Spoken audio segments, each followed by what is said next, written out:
আমি কেন চুড়িদার পরি না, এই কমেন্টটাই কিন্তু আমাকে একজন দিদিভাই করেছো। আর আজকে আমি তোমাদের এই ভিডিওতে বলবো যে আমি চুড়িদার কেন পরি না। তো এর পিছনে রয়েছে অনেক কাহিনী, অনেক কথা, অনেক গল্প, যেটা আমি তোমাদের সঙ্গে শেয়ার করব। তার জন্য কিন্তু আমার পুরো ব্লগটা দেখতে হবে। আমার বয়সটা কম হলেও সংসার জীবনের অভিজ্ঞতাটা কিন্তু আমার অনেকখানি। জানো তো, জীবনটা সুন্দর হয় তখনই যখন ভালোবাসার মানুষটা তোমার পাশে থাকে, তোমার হাত ধরে, আর ভালোবাসার মানুষটা ভালো হয়, তখনই কিন্তু জীবনটা সুন্দর হয়ে ওঠে।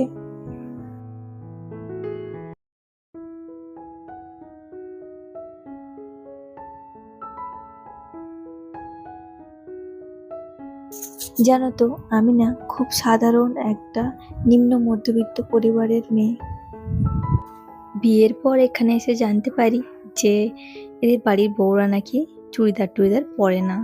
তো তখন না এই সাহসটা আমার ছিল না বলার যে আমি পরতে চাই বা পরবো, এটা মুখের ওপর বলার কিন্তু আমার সেই সাহসটা আমার ছিল না। সেই থেকেই বলতে পারো এক ধরনের যে আমার ইচ্ছেটা অনেকটাই মরে গেছে। আসলে কি বলতো, আমরা যতই বলি না কেন মুখে যে আমরা এখনকার মানুষ, আমরা মডার্ন, আমরা আধুনিক যুগের মানুষজন, কিন্তু আসলেই না। এখনো এমন অনেক পরিবার, অনেক মানুষজন রয়েছে যারা চায় না যে তাদের বাড়ির বৌমারা চুড়িদার বা জামা টামা পরুক। ওই যে কথায় আছে না, মেয়েরা মানিয়ে নিতে নিতে আর মেনে নিতে নিতে জীবনটা শেষ হয়ে যায়।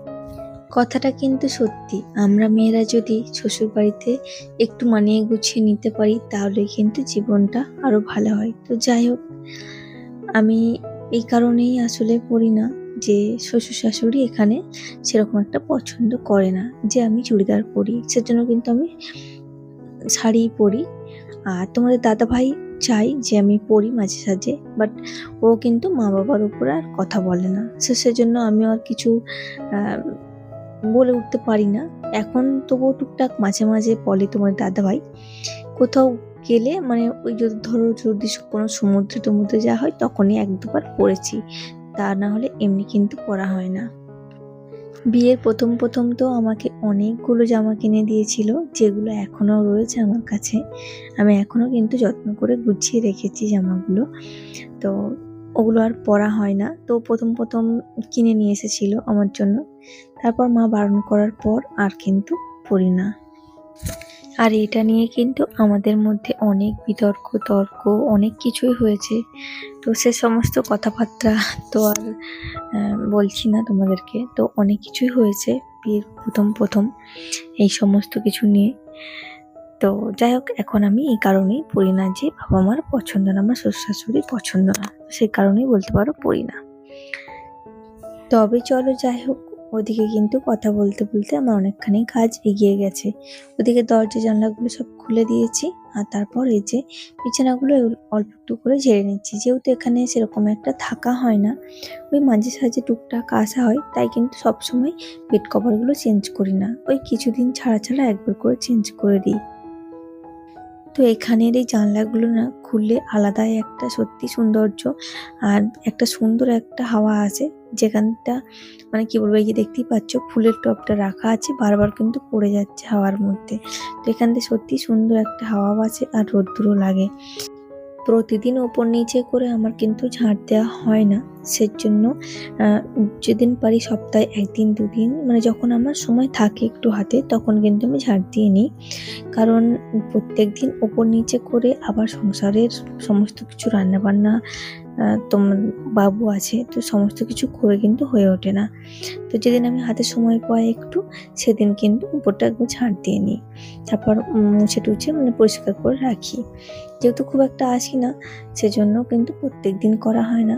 আর নিচে উপরে কিন্তু একা রাতে মানে সম্ভবও হয় না প্রত্যেক দিন।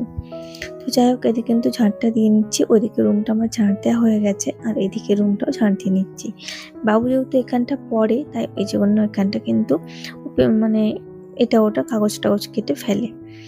আর এইখানে দেখছো তোমার দাদা ভাইরা জগিং করে, তো এখানে এটাও কিন্তু বেশ ভালোই নোংরা হয়েছে। আর এখানে না প্রচন্ড টিকটিকি আমাদের ওপরের ঘরে। আমি বারবার বলে থাকি যে তোমাদের কাছে যদি কোনো সলিউশন থাকে আমাকে কিন্তু অবশ্যই বলো তোমরা, কারণ প্রচন্ড টিকটিকি আমাদের এই উপরে। তো তো এর আগের ব্লগে না আমাকে তোমরা অনেকেই কমেন্ট করেছো, তো হাউস ওয়াইফ অ্যাকাউন্ট থেকে ঝুমা দিদিভাই বলেছো তোমার সিলটা খুব সুন্দর আর তুমি একটু বড় ভিডিও পোস্ট করে দিদিভাই। তো তোমার জন্য এই ভিডিওটা, তো আমি বড় ভিডিও দিতে চেষ্টা করি, বাট সেরকম একটা হয়ে ওঠে না। যতখানি শ্যুট করে রাখি আর কি ততটাই আর কি দিতে পারি কাজের ফাঁকে। তো এটা আমার হচ্ছে একটা সত্যি ভালো লাগা আর নিজের কি বলবো মানসিক শান্তির জায়গা, যে জন্য আমি ভিডিওটা বানাই। তো আমি চেষ্টা করি বড় ভিডিও দেওয়ার, বাট হয়ে ওঠে না। তো চেষ্টা করব বড় ভিডিও দেওয়ার জন্য। তো থ্যাংক ইউ দিদিভাই কমেন্ট করার জন্য, এভাবে পাশে থাকার জন্য। তোমাদের এই সুন্দর সুন্দর কমেন্টগুলোই না আমাকে আরো আগ্রহী করে তোলে নতুন ভিডিও বানানোর জন্য। এলিয়ার গৃহকোণ থেকে দিদিভাই আমাকে বলেছো খুব ভালো লাগলো ভিডিওটা, লাইক দিয়ে জুড়ে রইলাম। থ্যাংক ইউ দিদিভাই। লঙ্কার ছোট রান্নাঘর থেকে দিদিভাই কমেন্ট করেছো খুব ভালো লাগলো ভিডিওটা, রান্নার রেসিপিটা খুব সুন্দর হয়েছে। থ্যাংক ইউ দিদিভাই এভাবে পাশে থাকার জন্য। তো এভাবেই আমার পাশে থেকো, আর আমিও কিন্তু তোমাদের পাশে আছি। তো চলো, ওপরের আমার কিন্তু সমস্ত কিছু কমপ্লিট হয়ে গেছে, আর এখন চলে এসেছিলাম নিচে এসে দেখলাম যে রান্নাঘরটাও কিন্তু মোটামুটি মানে নোংরা হয়ে গেছে। এখান থেকে যেহেতু তেলগুলো রাখা হয়, তো এখানটা না তেল পড়ে মানে অনেকটা আর কি তেল চিটে হয়ে যায়। সেজন্য আমি স্কচ ব্রাইট আর তার সঙ্গে কিন্তু সার্ফেট দিয়ে এটাকে পরিষ্কার করি এগুলোকে। আর এরকম করলে কিন্তু খুব ভালো উঠে যায়। তোমরা দেখবে ভিনিগার, লেবু কত কিছু দিয়ে লোক পরিষ্কার করে, তবে আমার মনে হয় এই সার্ফেট আর তার সঙ্গে একটা যদি স্কচ ব্রাইট নেওয়া যায় এর থেকে ভালো কিছু হয় না। তো ওটাকে দিয়ে ভালোভাবে আগে ঘষে নাও, ঘষে নেওয়ার পর একটা মানে শুকনো কাপড় দিয়ে সেটাকে আবার ভালোভাবে মুছলে আমার মনে হয় ভালোভাবে উঠে যায়। তো যাই হোক, এদিকে আমি ওরকমভাবেই প্রতিটা র্যাক এভাবেই কিন্তু আমি মুছে নিচ্ছিলাম।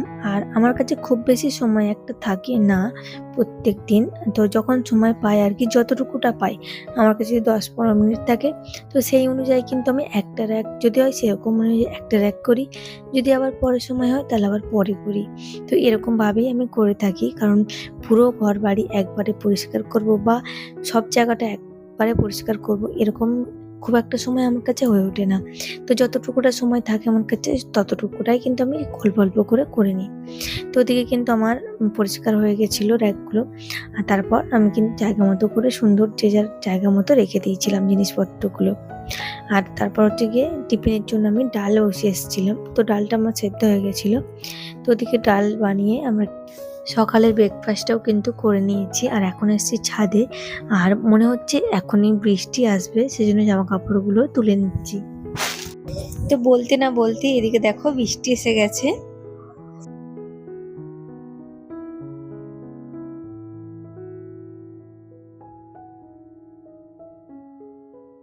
তো তারপর যেগুলো শুকিয়েছিল নিয়ে চলে এসেছিলাম, আর কিছু জামা কাপড় ছিল যেগুলো ভিজে সেগুলো আমি ওপরেই রেখে এসেছি। তো এসে রীতিমতো কিন্তু আমি ভাতটাও বসিয়ে দিয়েছি, কারণ অনেকটাই বেলা হয়েছে, এবার দুপুরে রান্না বান্নাটাও করবো। আর এদিকে দেখো জলটা আমি গরম বসিয়ে দিয়ে তারপরে যে ভাতের জন্য কিন্তু আমি চালটাও বের করে নিয়েছি। আর রান্নার জন্য কিন্তু মাছ টাছগুলো আমি আগে থেকেই ধুয়ে বেছে রেখে গেছিলাম, যাতে করে তাড়াতাড়ি হয়ে যায়। তো হাতের কাছে দেখবে সমস্ত কিছু মশলা বলো বা সবজি কাটাকাটি এগুলো যদি করে হাতের কাছে নেওয়া যায় তাহলে কিন্তু রান্নাটা অনেক তাড়াতাড়ি হয়ে যায়। আজকে আমি বানাচ্ছি হচ্ছে ইলিশ মাছ আলু বেগুনের তরকারি বানাবো। এদিকে দেখো মাছগুলো কিন্তু আমি ভেজে তুলে রাখছি, আর ওদিকে হচ্ছে গিয়ে মাছের মুন্ডুটাও আমি ভেজে নিচ্ছি। এটা দিয়ে পুঁই শাক বানাবো, ইলিশ মাছের মাথা দিয়ে হচ্ছে পুঁই শাকের ঘন্ট বানাবো। আর তার সঙ্গে আলু ইলিশ মাছ বেগুনের যে রেসিপি আমি শেয়ার করেছি এর আগেও তোমাদের সঙ্গে, তো সেটাই হচ্ছে আজকেও বানাচ্ছি। ইলিশ মাছ আসলেই কিন্তু আমাদের এই আলু বেগুন দিয়ে ঝোল হয়, এটা খেতে কিন্তু আমাদের ভীষণ সবাই ভালোবাসে, আর এটাই বেশিরভাগ হয়ে থাকে, নাহলে ইলিশ মাছ ভাজা থাকে। তো দেখো ইলিশ মাছটা না অনেকটা ডিম হয়েছিল, তো ডিমগুলো আমি অল্প অল্প মানে ছোট ছোট করে কেটে পিস পিস করে কিন্তু তরকারির মধ্যেই দিয়ে দিয়েছি। ওদের কিন্তু তরকারিটা সাঁতরেও দিয়েছি। আর এদিকে দেখো অল্প একটুখানি সর্ষে আমি বেটে নিচ্ছি, তরকারিটা যখন হয়ে আসবে মানে হয়ে যাবে তখন কিন্তু অল্প সর্ষেটা দিয়ে নামিয়ে নেব। আর এদিকে দেখো আমি মশলা কষিয়ে নিয়েছি, আর হচ্ছে কি তোমার পুঁই শাকটাও মানে পুঁই শাক, কুমড়ো, আলু, বেগুন সমস্ত কিছু ভেজে সেদ্ধও করে নিয়েছি, তার সঙ্গে ইলিশ মাছের মাথাটাও দিয়ে দিয়েছি।